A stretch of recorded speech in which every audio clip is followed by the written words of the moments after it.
Charles, good to see you. Welcome to Creators Copywriting Brigade. I'm happy to have you. You're an expert on creativity. You've written over 200,000 words on creativity, and you're really great with communication and communication frameworks. So I'm happy to have you. Would you mind just introducing yourself and then kind of go into the framework that you wanted to discuss with us today? Okay, Jeremy, thank you for having me. Delight to join you. My name is Charles Tincknell. I run a company called Cooler Limited, and Cooler Limited helps people and organisations develop their strategy, their processes, and their people. And we kind of specialise in the bit where they merge together, the interfaces. In this episode, I'm talking about communication, which kind of lives in the overlap between people and processes, the process for communication. We're not talking about the words people say, but how we structure all our communications for maximum clarity and impact. Lots of communication is either vague or it doesn't quite land. This really simple framework makes a big difference to both of those things. I hope you guys love it as much as I do. But don't let me forget. This works at home and at work equally well, and especially for teenagers.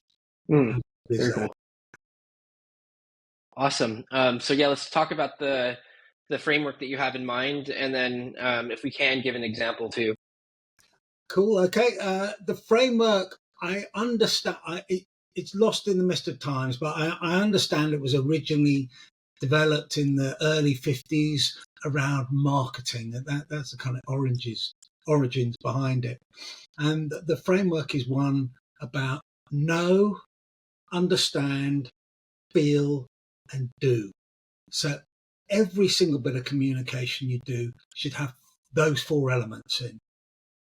If I start with the first one, the know bit is the facts. What is it that you're trying to communicate? The facts, the detail, okay? Be precise and keep it to the essential bits. So that's the kind of, what do you want people to know? Normally, most communication ends there. Where this model fits in is you get clarity on what you want people to know. You then ask, what do you want them to understand about it? What is the context of it? You need to know this because. So it's the understanding of the importance of what you want people to know. If you don't tell them what the context is and the because and the why you are telling them, you're just leaving it to chance. So it's getting it very precise about, I need you to know this and you need to understand that about what it is I'm telling you. I'm telling you because. So it's putting the context in. The third bit of the framework, and I said it's deadly simple, Jeremy, is feel. How should people feel about what it is you're communicating to them? If you don't tell people how to feel about it, then they've got to guess, or different people will feel different things. If you ask one person, I want you to go on a podcast with Jeremy, somebody, I'm cool about it, quite happy, no problem. Other people would be terrified, would be stressed, would be overthinking for days before. So You don't know how people feel about that simple bit of information. Go on a podcast. So feelings is so important, because what it does is it gets buy-in, it gets energy, it gets understanding and reflection on what it is you're trying to communicate.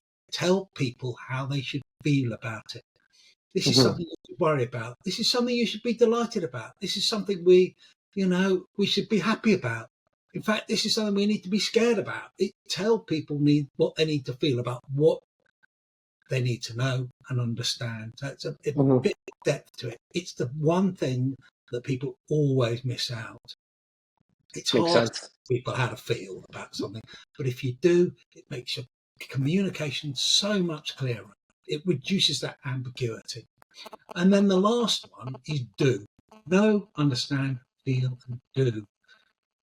If you want somebody to know something, surely they've got to do something with it, even if it's only be aware of, but tell them you need to be aware of it. If I kind of use today's little session as an example, because you talked about examples earlier, Jeremy, Right. that what I've given you this model: know, understand, feel, and do. If I'm saying, what do I want you to do with it now? Well, I'll give you 3 things I want you to do. I'll point it at you, Jeremy. Jeremy, I want you to do these 3 things. I want you to write down the model: know, understand, feel, and do. I want you to use it in your day-to-day living, from the conversations you have with people to the emails you write to the podcasts you do. Whenever you're communicating, look at those 4 things and think, have I got them all done? And then the last thing I want you to do is pass it on. This is such a powerful framework. It will improve the quality of your communication exponentially if you do those 4 things every time you communicate something. So pass the love on, pass it on. So in summary, I've told you, you've got to have a communication where you want somebody to know something. You've got to give them the context. You need to know it because you need to understand it. You need to tell them how they should feel about it, and then tell them what they've got to do about it. That's brilliant. I love it. I think it's really clean the way it all kind of fits together. I love frameworks like this because it makes it so that everything, you kind of think about all the pieces of the puzzle before you just ship the content out or the story. So Yeah, yeah, I really like that. the order I've done is know, understand, feel, and do. They are a bit interchangeable. You can have it as a simple checklist on what you've done. If you say, for example, you're having to manage a difficult conversation, you might want to take it in a different order. You want to warn somebody, Jeremy, we're going to have a difficult conversation. So the adrenaline comes up. So that's a bit of the feel bit. I'm going to headline what the issue is. It's about this, that, and the other. So you know what the difficult conversation's about. Mm-hmm. I'm going to tell you then about the impact of that difficult conversation. We need to deal with this because it's affecting Charles, it's affecting Fred, it's affecting Thingy. That's why we're having this conversation, Jeremy. So that's kind of the understand bit. Context. Yeah, and then the last bit is over to you for you to respond, which is the do bit, the next steps. What are we going to do about this? So for managing difficult conversation, it's warn, headline, impact, next steps. Win. That's WHIN. So there's another little model for you for communication. that's brilliant because like for leaders. Yeah, it's all around good, clear communication. Because there's Awesome. nothing Well, worse. Yeah, if you're giving somebody having a difficult conversation, you've got to give them the heads up. It's a difficult conversation, so they can kind of center themselves rather than being in fight or flight or panic mode. Because you're getting that emotion, that feeling dealt with early on in the conversation, and then you can have an adult to adult conversation when you're actually dealing with what you want to do about it. I appreciate that too when someone tells me that it's going to be a difficult conversation, or I like it when they give me a little bit of context too, like so I'm not like feeling like I'm walking into like a lion's den or something like that. Like, hey, we need to talk about this. Don't worry, you're not going to get in trouble or whatever it might be. Something. Maybe they're going to get in trouble. I don't know, depending on the context of the situation. But in general, I'd like to know what I'm getting myself into, so it at least prepares the person to like be ready for it, which is good. Well, you understand.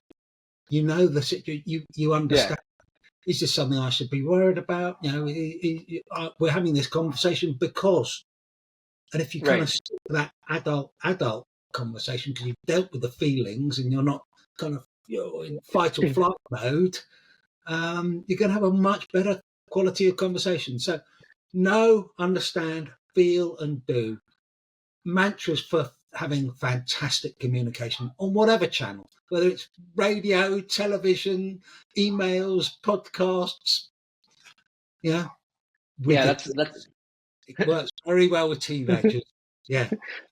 That's brilliant framework, Charles. And I know it's Friday over there, so I'll let you roll. So, but before you leave, would you just mind telling people what you do for your work and where to find you? As I said, my name is Charles Tincknell. My organisation is Cooler Limited. For those of you in America, that's www and then Cooler, COULER, and then it's .co.uk. And for the I better just use my own phone. Why cooler? I hear you say. Well, it's a lovely word. It's French for flow, and I want to flow strategy into processes into people so it all flows beautifully, and you get a fantastic high performing business when you get those things flowing well. And find me on my website, and look forward to hearing from anybody. Great. Well, thanks so much. It's always good to see you. Take care. All the very best. Have a great weekend.